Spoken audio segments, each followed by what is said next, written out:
Okay, for this project you're going to need 2 strips of wood that are going to measure 1/2 inch wide by 3/16 of an inch thick by 10 inches long, and again all of these measurements are approximate. You're also going to need 2 more strips of wood that measure 3/16 of an inch wide by 1/8 of an inch thick by approximately 10 inches long. Then you're also going to need an 1/8 of an inch dowel rod. This is going to act as a draw bore pin for our pipe. Then you're also going to need a piece of plastic Delrin that's going to act as an air hole transition for this pipe. You're also going to need a block of wood to be able to make the pipe bowl with. I am using cherry for this project. You can use any non-toxic wood to humans. If you want to make a premier pipe, you can also utilize briar. So this is a piece of plateau briar that I have purchased from Vermont Freehand, so you can buy from them. You're just going to have to make sure that you get your moisture content down. You're also going to need a way to be able to hold the pipe stem together. So we need a really good premium wood glue. For this I recommend Type Bond 3 because it is waterproof. And then you're also going to potentially need, you don't have to have this, but some type of a plastic bonding super glue if you want to give some extra hold for your piece of Delrin that's going to have to go into the pipe stem.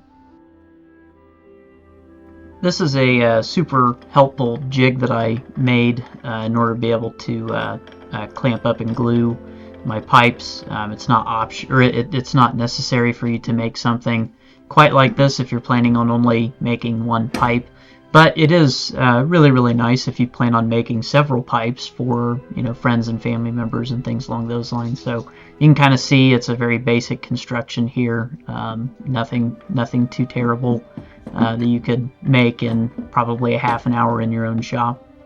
So this is how that clamping jig kind of works in action. You can see that I've cut out my own clamping form, basically, that has its own curve to it, and I have another block of wood in there that I utilize to space things out with and things along those lines.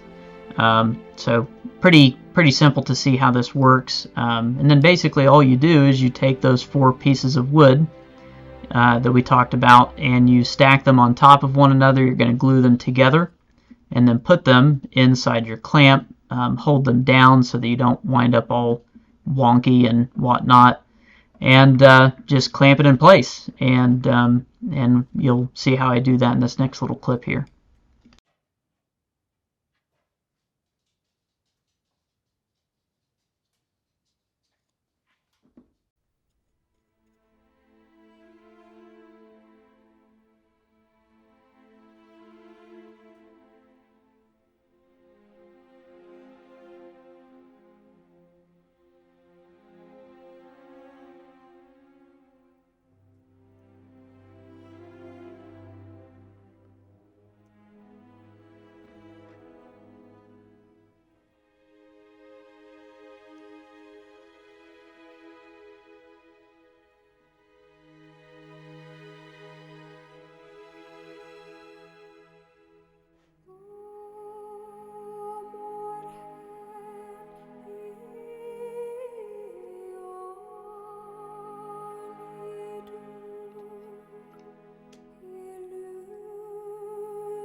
Okay, so this is where things get pretty subjective. I am using my templates here to lay out for my pipe bowls, but you get to be as creative as you would like in this regard, so you can come up with whatever shapes you want to.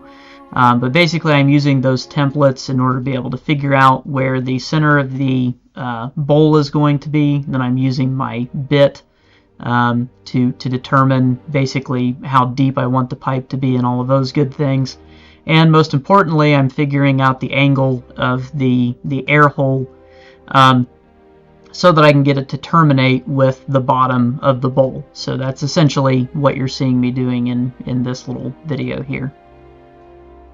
Okay, so after we get the angle cut on the back of our pipe for this particular type of pipe, now what we want to do is mark the center of the pipe in both directions. So that's why you see me making little crosses on the pipe here, because I'm trying to find the center point. Because what I'm going to do from here is I'm going to mark the circles that are going to act as the outside of the shank, so where the stem and the shank are going to meet, which is going to be about a 3/8 of an inch circle. That's because of our 1/4 of an inch piece of Delrin that we're going to use in there, so we need at least 1/8 of an inch around it in order to make sure that it is good.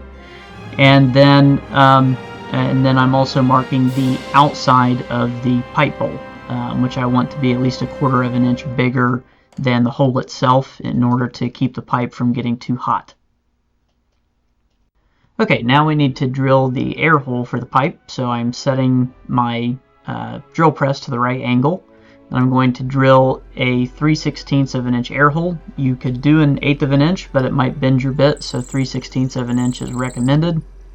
And then now I'm changing out for a 1/4 of an inch bit in order to be able to create the hole to accept the piece of plastic Delrin.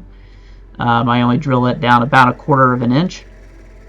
And then I am using a countersink bit to be able to countersink that hole just ever so slightly to protect that hole from being damaged over time. The hole for the bowl, I am using a spade bit that I purchased from Vermont Freehand. It is a 3/4 of an inch spade bit that simply has the edges of it ground in a circle. So it's a really useful tool to get the bowl the way that you want it to be. And all I do is I go down a little bit, and then I will utilize my air compressor to shoot air through that air hole, and that tells me when I now have a connection between the two, and then I keep alternating that back and forth using a feeler gauge on the bottom of the bowl to let me know when I have terminated the bottom of the bowl to the bottom of the air hole. Okay, turning our attention back to our pipe stem, we just need to cut it down to its final dimension. I think this pipe I shot for 9 inches. These are super helpful homemade jigs that I use to be able to hold my pipe stems in place so that I can drill them at whatever angle I want to drill them at. So you can see I'm just putting them in here, and then I'll put a clamp on them and put them on my drill press, and I'll be able to drill a hole in them to accept the piece of plastic Delrin.